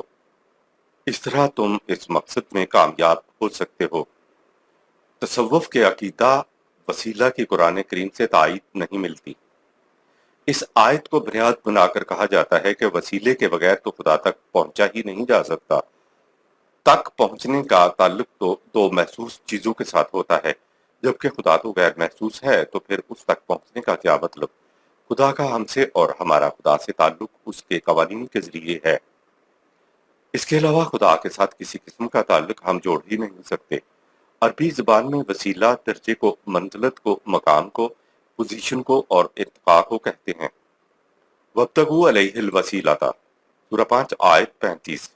خدا کے ہاں بلند مقامات کی، بلند درجات کی آرزو کرو، ان کو حاصل کرنے کی کوشش کرو. حاصل کرنے کا طریقہ بتایا، وجاہدوا فی سبیلہ، سورہ 5 آیت 35. اس کے راستے میں مسلسل جد و جہد کرو. نظام خداوندی کے قیام اور اس کے استحکام کے لیے جان و مال سے بھرپور جد و جہد کرنا، اور ساتھ ہی نظام کے احکامات کے پیچھے پیچھے چل کر زندگی بسر کرنا اللہ کا راستہ کہلاتا ہے. خدا کے قوانین پر عمل کرنے سے براہ راست خدا کے قوانین سے تعلق جڑ جاتا ہے. اگر اللہ کا ترجمہ اللہ کے قوانین کر لیا جائے تو ساری الجھنیں صاف ہو جاتی ہیں. قرآن نے خود بتا دیا کہ خدا کے ہاں بلند مقامات حاصل کرنے کا طریقہ جاہدوا فی سبیلہ، سورہ 5 آیت 35 ہے. خدا انسانوں کی طرح کا بادشاہ نہیں ہے کہ اس کو دربانوں کی ضرورت پڑے. قرآن کریم میں ہے کہ اولئک الذین یدعون یبتغون الی ربہم الوسیلۃ ایہم اقرب ویرجون رحمتہ ویخافون عذابہ، سورہ 17 آیت نمبر 57. جن ہستیوں کو یہ لوگ صاحب اقتدار سمجھ کر اپنی مدد کے لیے پکارتے ہیں، ان کی اپنی حالت یہ ہے کہ وہ ہمیشہ اس طلب اور خواہش میں رہتے ہیں کہ انہیں خدا کے ہاں اچھا مرتبہ مل جائے. وہ خدا کی طرف سے سامان نشو و نما کے متوقع رہتے ہیں اور اس کے قوانین کی خلاف ورزی کے تباہ کن نتائج سے خائف رہتے ہیں. خدا نے خود ترتیب وار بتا دیا کہ یا ایھا الذین آمنوا اتقوا اللہ، سورہ 5 آیت 35. اے ایمان والو، اللہ کے قوانین کی نگہداشت کرو، ایسا کرتے ہوئے وابتغوا علیہ الوسیلۃ، سورہ 5 آیت 35، خدا کے ہاں بلند درجات اور مقام حاصل کرو. اس کا طریقہ یہ ہے کہ وجاہدوا فی سبیلہ، سورہ 5 آیت 35. اللہ کے راستے میں مسلسل جد و جہد کرو تو تمہیں خدا کے ہاں بلند مقام اور درجہ حاصل ہو جائے گا، کیونکہ وَلِكُلِّ دَرَجَاتٍ مِّمَّا عَمِلُوا، ہر ایک کو درجات اس کے اعمال، کردار اور کریکٹر کے مطابق ملیں گے. قرآن کریم کی روح سے مرشد اور ہادی کوئی انسان نہیں ہو سکتا، یہ صرف خدا کی ذات ہی ہے. کیونکہ خدا کی ہدایت اور ارشاد دونوں قرآن کریم میں آ گئی ہیں، اس لیے اب مرشد و ہادی قرآن ہے. وسیلہ کا عقیدہ محض کمائی کا دھندا ہے اور کچھ نہیں. وسیلہ کے بارے میں جو کچھ تصوف نے کہا ہے، قرآن اس کی تائید نہیں کرتا. آیت نمبر 36. ان الذين كفروا لو ان لهم ما في الارض جميعا ومثله معه ليفتدوا به من عذاب يوم القيامة ما تقبل منهم ولهم عذاب أليم. بے شک جو لوگ اس نظام کی مخالفت کریں گے انہیں دنیا و آخرت میں ظہور نتائج کے وقت دردناک سزا مل کر رہے گی. اگر ان کے پاس دنیا بھر کے خزانے اور اتنے ہی اور خزانے بھی ہوں اور وہ چاہیں کہ بطور فدیہ ان کو دے کر تباہی و بربادی سے بچ جائیں تو فدیہ قبول نہ ہوگا اور ظاہر ہے کہ چھٹکارا بھی نہیں ہو سکے گا. آیت نمبر 37۔ يريدون أن يخرجوا من النار وما هم بخارجين منها ولهم عذاب مقيم۔ اس وقت وہ ہزار چاہیں گے کہ اس عذاب سے چھٹکارا حاصل ہو جائے، لیکن ایسا نہیں ہو سکے گا اور وہ عذاب ان پر مسلط رہے گا۔ اوپر دونوں آیات کو دیکھیے، کیا وسیلہ کام آ رہا ہے؟ کیا دنیا بھر کے خزانے چھٹکارے کے لیے کام آ رہے ہیں؟ خدا کے قانون مکافات کی میزان میں وسیلہ یا فدیہ کی کوئی وقت نہیں ہے۔ آیت نمبر 38۔ والسارق والسارقة فاقطعوا أيديهما جزاء بما كسبا نكالا من الله والله عزيز حكيم۔ چور مرد ہو یا عورت، مجرم ہونے کے اعتبار سے دونوں یکساں ہیں۔ اس کے لیے ایسا طریقہ اختیار کرنا چاہیے جس سے چور کے ہاتھ چوری کرنے سے از خود رک جائیں اور دوسروں کے لیے بھی قانون خداوندی کی روح سے روک بن جائے۔ لیکن اگر دیکھو کہ اس کے باوجود جرم ہو رہا ہے تو اس کی انتہائی سزا یہ بھی ہو سکتی ہے کہ چور کا ہاتھ کاٹ دیا جائے۔ ان اقدامات سے مقصد اس جرم کی روک تھام ہے، خواہ غلبہ اور قوت سے روک تھام کرو، خواہ حسن تدبیر سے، جیسے بھی حالات درپیش ہوں ویسا کرو۔ چوری کی سزا اور اس کے نافذ کرنے کے لیے شرائط۔ قرآن کریم کی روح سے کچھ جرائم ایسے ہیں جن کی سزا خود ہی متعین کر دی ہے، مثلا قتل، بغاوت، زنا اور سرقہ، یعنی چوری کا جرم، اور چند ایک اور جرائم ہیں جن کا ذکر حوالوں کے ساتھ آگے آتا ہے۔ قتل اور بغاوت کے متعلق ذکر سورہ 5 آیت نمبر 33 میں آ چکا ہے۔ چوری کے متعلق ذکر اس آیت میں سامنے آیا ہے۔ اس آیت کا عمومی ترجمہ یہ ہے کہ چوری کرنے والا مرد ہو یا عورت، ان کے ہاتھ کاٹ دو۔ جرائم کی سزا سے متعلق احکام ہو یا قرآن کریم کے دیگر قوانین، انہیں الگ الگ کر کے نہیں لینا چاہیے۔ الگ الگ کر لینے سے بات سمجھ میں نہیں آ سکتی۔ قرآن کریم زندگی کا ایک نظام دیتا ہے، اس نظام کے اندر افراد کی تربیت کرتا ہے، ان کے قلب و نگاہ کی اصلاح کرتا ہے، ضروریات زندگی کی ذمہ داریاں نظام اپنے ذمہ لیتا ہے، ان کو امن و سکون کی ضمانت دیتا ہے۔ اس قسم کے نظام کے ابتدائی دور کے لیے اور اس کے پوری طرح مستقل ہو جانے کے دور کے لیے خدا اپنے احکام، قوانین اور ہدایات دیتا ہے، لہٰذا اس کے احکام پاکستان کے موجودہ نظام میں یا کسی دوسرے ملک کے نظام میں نافذ نہیں ہو سکتے۔ قرآن کے احکام صرف نظام خداوندی ہی میں نافذ ہو سکتے ہیں۔ اگر ان احکام کو الگ الگ دیکھا جائے تو پھر قرآن کی بات سمجھ میں نہیں آتی۔ اکثر لوگوں کو جو الجھنیں پیش آتی ہیں وہ اسی لیے ہیں کہ وہ قرآنی احکام کو الگ الگ سمجھنے کی کوشش کرتے ہیں۔ ان کے ذہن میں محض یہ ہوتا ہے کہ قرآن نے کہا ہے کہ چور کے ہاتھ کاٹ دیے جائیں، وہ اپنے موجودہ نظام کو، اپنے افراد کی تربیت کو پیش نظر نہیں رکھتے۔ مثلا قرآن نے زنا کی سزا کے متعلق کہا ہے کہ 80 کوڑے اس کی سزا ہے۔ اب نزول قرآن کے زمانے میں یا جب پہلے پہل یہ نظام متشکل ہوا ہے تو اس میں وہاں کی اولین مخاطب آبادی میں ایک حصہ تو وہ تھا جسے آج کی اصطلاح میں شرفاء کا طبقہ کہا جاتا ہے۔ یہ طبقہ تعلیم یافتہ نہ بھی صحیح، بہرحال یہ تربیت یافتہ، مہذب، تمیزدار تھا، جو یہ جانتے تھے کہ جرم کیا ہوتا ہے، قانون کیا چیز ہے اور سزا کسے کہتے ہیں۔ دوسرا طبقہ نا تربیت یافتہ تھا، انہیں اس زمانے میں غلام اور لونڈیاں کہا جاتا تھا۔ قرآن نے ان دونوں طبقات کی سزا میں فرق رکھا ہے، یعنی شرفاء کو 80 کوڑے اور غیر مہذب اور نا تربیت یافتہ لوڈی غلام، جنہیں آج کی اصطلاح میں ملازم اور ملازمہ کہیں گے، کے لیے آدھی سزا ہے۔ آپ نے دیکھا کہ کس طرح سے قرآن مجرموں کی ذہنی کیفیت کو، تربیتی حالت کو، ماحول کو سامنے رکھ کر سزا مقرر کرتا ہے۔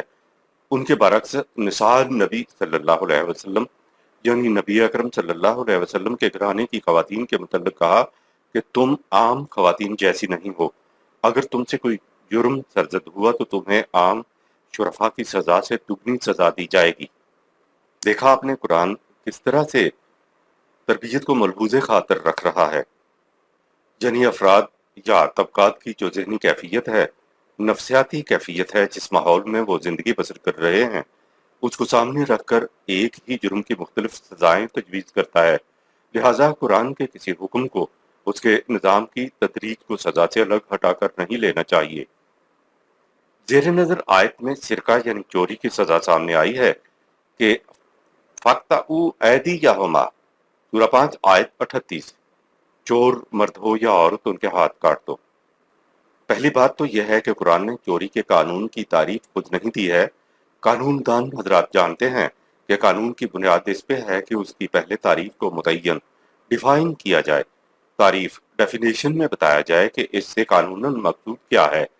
چوری تو ہر ایک سمجھتا ہے، لیکن آپ عدالتوں میں جا کے دیکھیے، چوری کا مقدمہ جب پہلے پیش ہوتا ہے تو وہاں سب سے پہلے یہ سوال آتا ہے کہ یہ دفعہ جو پولیس نے لگائی ہے اس پہ لگتی بھی ہے یا نہیں۔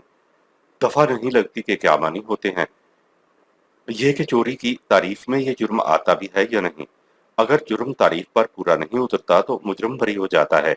بری اس لیے کر دیا جاتا ہے کہ جس دفعہ کے تحت اس کا چالان ہوا ہے اور اسے ملزم گردانا گیا ہے وہ متعین تعریف کے زمرے میں آتا ہی نہیں ہے۔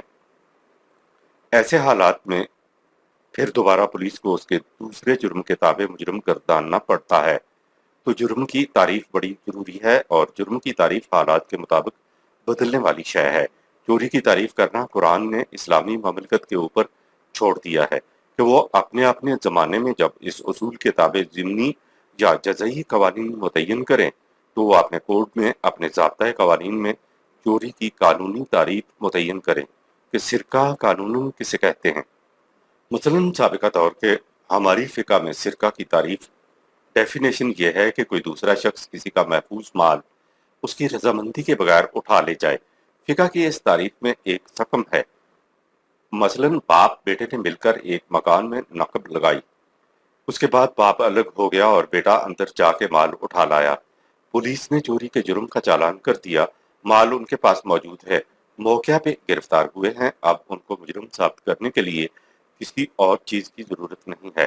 لیکن فقہا کی چوری کی تعریف میں یہ ہے کہ کسی کا مال محفوظ اس کی رضامندی کے بغیر لے لیا جائے۔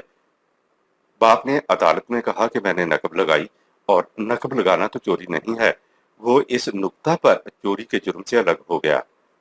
باپ پر نقب لگانے کا جرم عائد ہوگا، چوری کا نہیں۔ بیٹے نے کہا کہ جو میں نے اندر پڑا ہوا مال اٹھایا وہ مال محفوظ نہیں تھا، وہ تو دیوار کھلی ہوئی تھی، تو میں نے غیر محفوظ مال اٹھایا ہے، لہٰذا مجھ پر چوری کا الزام سراسر غلط ہے۔ آپ نے دیکھا سرقہ کا جرم ان باپ بیٹے کے اوپر عائد نہیں ہو رہا ہے، حالانکہ مال ان کے پاس موجود ہے۔ ہمارے آپ کے خیال کے مطابق انہوں نے مال چرایا ہے، وہ بھی کہتے ہیں کہ ہاں ہم نے وہاں سے مال اٹھایا ہے، لیکن سرقہ کی تعریف میں ان کا جرم نہیں آتا۔ ہم کہہ یہ رہے ہیں کہ قانون کی تعریف ڈیفینیشن بڑی اہم چیز ہے۔ معاملات و قوانین کی تعریف متعین ڈیفائن نہ ہونے کی وجہ سے فرقے بن رہے ہیں، فکر و نظر کا انتشار پیدا ہو رہا ہے۔ اگر یہاں اسلامی نظام قائم ہو جائے تو ہر چیز کی تعریف متعین ڈیفائن کرے گا اور فکر و نظر کا انتشار خود ختم ہو جائے گا۔ قرآن سب سے پہلے یہ متعین کرتا ہے کہ فلاں چیز ہوتی کیا ہے۔ قرآن نے اپنے اصولوں کی تعریف ڈیفینیشن خود ہی دے دی ہے۔ قرآن کی ساری اصطلاحات کا مفہوم قرآن ہی سے پہلے متعین کیا جائے کہ اس کے معنی کیا ہیں۔ مثلا ایمان کسے کہتے ہیں، اسلام کا متعین مفہوم کیا ہے، اجزائے ایمان کا مفہوم کیا ہے، صلاۃ کا متعین مفہوم کیا ہے، قیام کیا ہے، تقویٰ کیا ہے، وغیرہ وغیرہ۔ اگر قرآن کی روح سے قرآن کی اصطلاحات کو متعین کر دیا جائے تو آپ دیکھیں گے کہ آپ کے کتنے مسائل خود حل ہو جاتے ہیں۔ ہمارے ہاں قرآن کی اصطلاحات کا ترجمہ کیا جاتا ہے، جبکہ ان کا ترجمہ کیا ہی نہیں جا سکتا، کیونکہ اصطلاحات الفاظ نہیں، کانسیپٹس ہیں، ان کا تو مفہوم ہی بیان کیا جا سکتا ہے۔ ہر دور کی اسلامی مملکت اپنے اپنے زمانے کے مطابق ان کا قانونی مفہوم متعین کرے گی۔ لہذا پہلی چیز تو یہ ہے کہ مملکت اسلامیہ کے لیے ضروری ہوگا کہ وہ یہ بتائے کہ سرقہ کسے کہا جاتا ہے، سارق کون ہوتا ہے۔ قطع کے معنی محض کاٹ دینا نہیں ہے، دوسرے مفاہیم بھی ہیں۔ فاقتعوا سورہ 5 آیت نمبر 38 میں قطع کے لغوی معنی ہے کاٹ دینا، اور ایدی یہما سورہ 5 آیت 38 کے معنی ہیں ان کے ہاتھ۔ لیکن عربی زبان اور پھر قرآن کریم کے دیگر مقامات میں محض ہاتھ کو کاٹ کے الگ کر دینا ہی مفہوم نہیں ہے، دوسرے مفاہیم بھی ہیں۔ مثلا ہم روز کہتے ہیں کہ بچے نے اپنی انگلی کاٹ لی، ہاتھ کاٹ لیا، تو یہ ہم زخمی کر دینے کے مفہوم میں بولتے ہیں۔ قطع الشیء کے معنی ہے اس چیز کو کاٹ دیا۔ قطع لفظ ایسی چیزوں کے لیے بولا جاتا ہے جن کو ہم آنکھوں سے دیکھ سکیں، جیسے قطع اللحم کے معنی ہے گوشت کاٹنا۔ نیز یہ لفظ ان چیزوں پر بھی اطلاق ہوتا ہے جو معنوی طور پر کٹ جاتی ہیں، جیسے قطع السبیل کے معنی ہے ڈاکہ مار کر راستے کی آمد و رفت کاٹ دینا۔ قطع لسانہ کے معنی ہے کسی پر احسان کر کے اس کی زبان بندی کر دی۔ غزوہ حنین کا واقعہ ہے کہ حضور صلی اللہ علیہ وسلم نے مال غنیمت کی تقسیم کے وقت عباس بن مرداس کو 40 اونٹ دیے۔ اسے کم لگے تو اس نے اپنے غصہ اور ناراضگی کا ایک قصیدہ میں اظہار کیا۔ آپ صلی اللہ علیہ وسلم نے فرمایا جاؤ جس طرح ہو میری طرف سے اس کی زبان کاٹ لو۔ صحابہ گئے اور جتنے میں وہ راضی ہوا اسے دے کر راضی کیا۔ یہ تھا مطلب قطع لسان کا۔ قطع خصمہ بالحجت کے معنی ہے اس نے دلائل و براہین سے فریق مقابل کو لاجواب کر دیا۔ قطع رحمہ قطیۃ کے معنی ہے اس نے اپنے رشتہ داروں سے تعلقات منقطع کر لیے۔ چنانچہ اقطوع اس چیز کو کہتے ہیں جو قطع تعلقات کی نشانی کے طور پر بھیجی جائے۔ قطع عنق دابتہ کہ یہ معنی نہیں ہے کہ اس نے اپنے جانور کا گلا کاٹ دیا، بلکہ اس کے مجازی معنی ہیں اس نے اپنے جانور کو فروخت کر دیا۔ قطعت یدہ کے معنی ہے اس کے ہاتھ میں کوئی ایسی بیماری لگ گئی کہ ہاتھ بیکار ہو گیا۔ سورہ الیوسف میں قطعنا ایدیہن سورہ 12 آیت 31 کہ یہ معنی نہیں کہ عورتوں نے اپنے ہاتھ کاٹ کر الگ کر کے پھینک دیے، بلکہ اس کے معنی ہے ہاتھ جس کام میں مصروف تھے اس سے رک گئے یا فرط حیرت میں انہوں نے اپنے ہاتھ زخمی کر لیے۔ قطاع الطریق ڈاکوں کو کہتے ہیں جو راستہ روک کر راہزنی کرتے ہیں۔ تقطعون السبیل سورہ 29 آیت نمبر 29 معنی ہے خلاف وضع فطری عمل سے افزائش نسل کے راستے بند کر دینا۔ اسی طرح قطع بہی کے معنی ہے اس کے اور اس کی امیدوں کے درمیان کوئی چیز حائل ہو گئی اور وہ مایوس ہو گیا۔ قطع الرجل معنی ہے آدمی نا امید ہو گیا اور عاجز رہ گیا۔ قطع الامر کے معنی ہے کسی بات کا آخری فیصلہ۔ ملکہ سبا نے کہا کہ ما کنت قاطعۃ امرا حتی تشہدون سورہ 27 آیت 32 اے میرے درباریوں تم مجھے اس معاملے میں رائے دو کیونکہ میں تم سے مشورہ کیے بغیر کسی معاملہ کا آخری فیصلہ نہیں کیا کرتی۔ لہٰذا اقطع اور اقطع یدن کے اوپر بیان کردہ معنی کے پیش نظر یہ معنی بھی ہو سکتے ہیں کہ کوئی ایسا طریقہ اختیار کرو جس سے چور کا ہاتھ چوری کرنے سے رک جائے۔ اس مفہوم کی تائید زیر غور آیت کے باقی ماندہ ٹکڑے سے بھی ہوتی ہے جس میں ہے جزام بما کسبن نکالم من اللہ سورہ 5 آیت 38۔ یہ قانون خداوندی کے مطابق ان کے جرم کی سزا ایک روک ہے۔ نکالن کے معنی ہے کہ چوری کی سزا میں ایسا طریقہ اختیار کیا جائے جس سے چور کے ہاتھ چوری کرنے سے رک جائیں۔ آگے اگلی آیت میں ہے فمن تاب من بعد ظلمه وأصلح فإن الله يتوب عليه إن الله غفور رحيم۔ سورہ 5 آیت 39۔ تو جو شخص ارتکاب جرم چوری کے بعد اپنے کیے پر نادم ہو اور اپنی اصلاح کر لینے کا یقین دلائے تو قانون خداوندی میں اس کے لیے معافی کی گنجائش رکھ دی گئی ہے، اسے معاف کر دیا جائے۔ اب ظاہر ہے کہ یہ ندامت اور اصلاح سزا ملنے سے پہلے ہو سکتی ہے اور سزا ملنے کے بعد بھی، لیکن اگر سزا میں ہاتھ کاٹ ڈالا جائے تو اسے معافی مل جانے سے کیا حاصل ہوا؟ اور اگر ایدی کے معنی اختیار اور مقدرت کے لیے جائیں تو قطع ید کے معنی ہوں گے ان اختیارات کا سلب کر لینا یا اس مقدرت کا چھین لینا جس کی روح سے انسان چوری کرتا ہے۔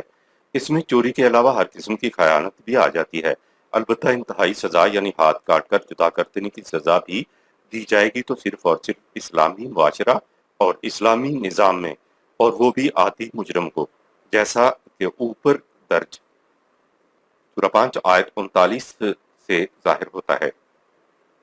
اسلامی نظام میں اول تو چوری کرنے کی ضرورت نہیں رہے گی، کیونکہ فرد کی ضروریات کو پورا کرنا حکومت کی ذمہ داری ہوتی ہے۔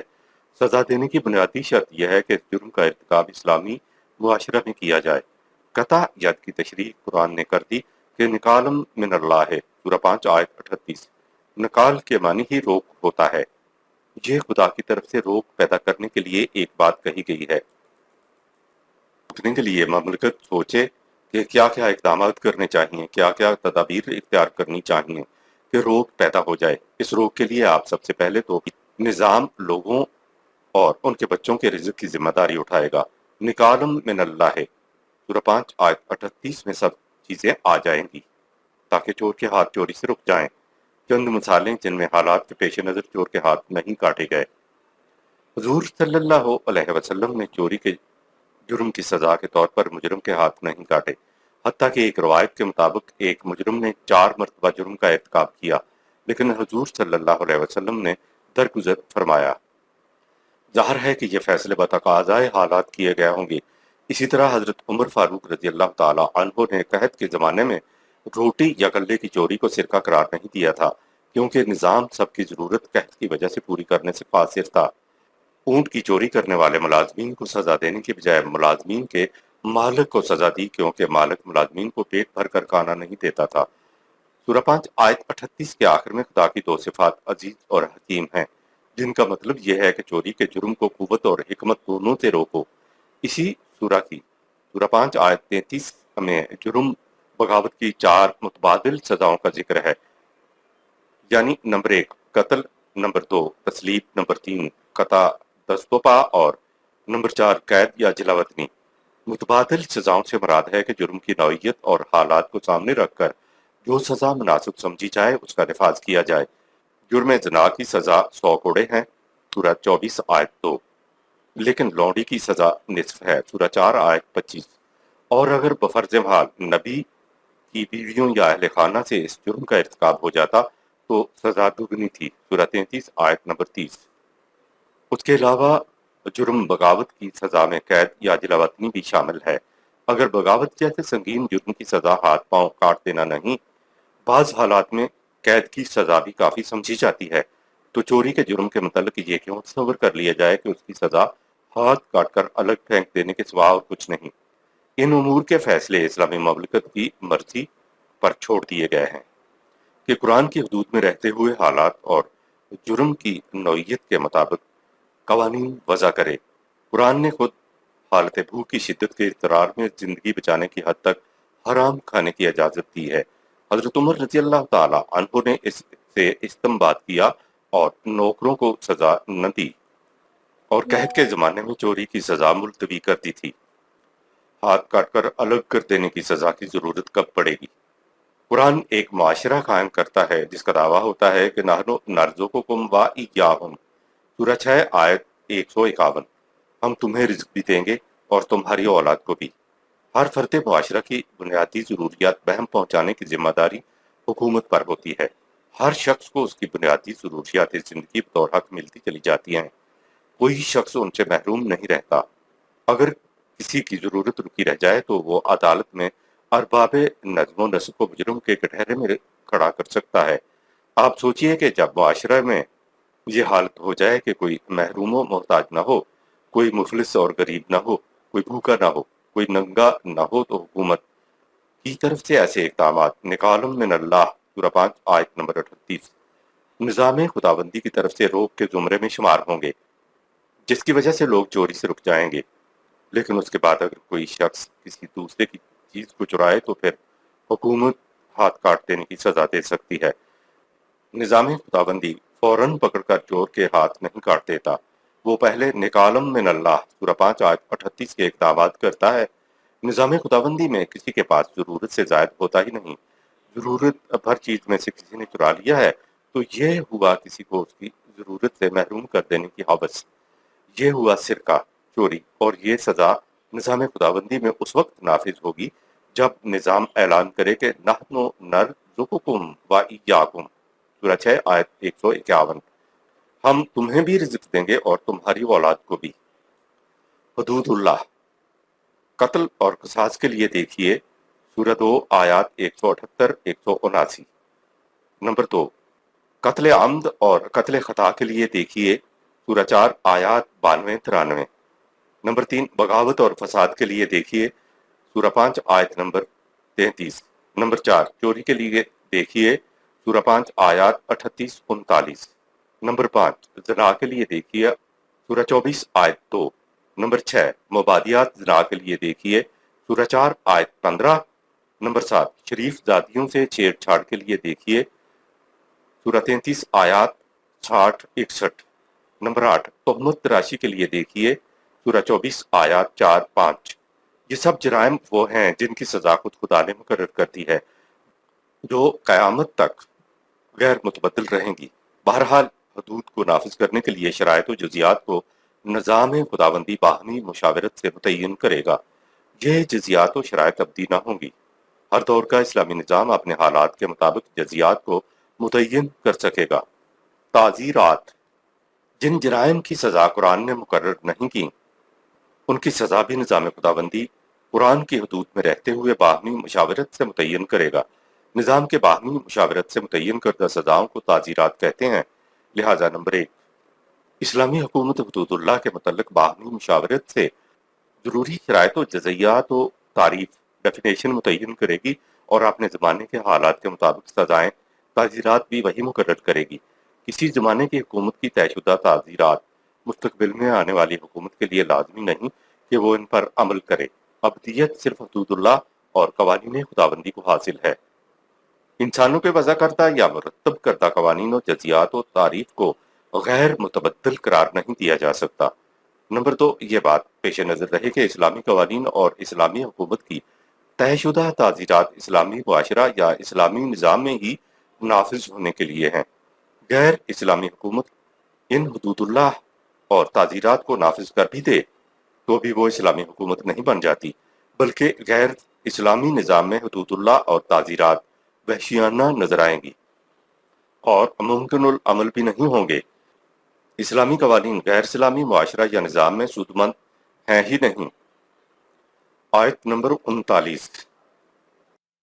فمن تاب من بعد ظلمه وأصلح فإن الله يتوب عليه إن الله غفور رحيم۔ تو جو شخص ارتکاب جرم چوری کے بعد اپنے کیے پر نادم ہو اور اپنی اصلاح کر لینے کا یقین دلائے تو قانون خداوندی میں اس کے لیے معافی کی گنجائش رکھ دی گئی ہے۔ ایسے شخص کو سزا سے بھی محفوظ رکھا جائے گا اور عام سہولتوں سے بھی محروم نہیں کیا جائے گا۔ تابہ و اصلحہ کا نتیجہ غفور الرحیم یعنی حفاظت اور پرورش ہے۔ تابہ سورہ 5 آیت نمبر 39 کے معنی ہے واپس لوٹنا، یعنی جس غلط راستے پر چلے جا رہے تھے غلطی کا احساس ہوتے ہی صحیح راستے پر جانے کے لیے واپس لوٹنا، اس کو توبہ کہتے ہیں۔ لیکن واپس لوٹنا تو ایک منفی پہلو، نیگیٹو ایسپیکٹ ہے جس سے کچھ حاصل نہیں ہوتا۔ مثبت پہلو، پازیٹیو سٹیپ، اصلاح سورہ 5 آیت 39 ہے۔ اصلاح میں اپنی غلطی کی اصلاح اس طرح کی جاتی ہے کہ واپس لوٹ کر صحیح راستے پر چلا جائے۔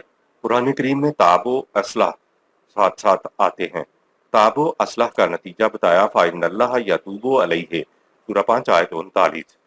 تو پھر خدا کا قانون بھی اس طرف لوٹ کر آ جاتا ہے۔ وہ کیا چیز ہے جو لوٹ کے آتی ہے؟ کہا ان اللہ غفور الرحیم سورہ 5 آیت 39۔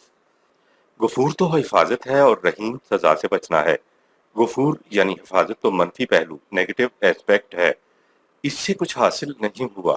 رحیم میں سامان نشو و نما ملتا ہے جس سے انسانی صلاحیتوں کی نشو و نما ہوتی ہے۔ یہ ہے قرآن کا فلسفہ کہ غفور اس لیے کہ وہ امن پسند لوگوں کو شر پسند لوگوں کی دست درازیوں سے محفوظ رکھنا چاہتا ہے، اور رحیم اس لیے کہ وہ ان لوگوں کی اس قسم کی تربیت اور اصلاح کرنا چاہتا ہے کہ آئندہ کے لیے اس قسم کے جرائم ان سے سرزد ہی نہ ہونے پائیں۔ صدق اللہ العظیم۔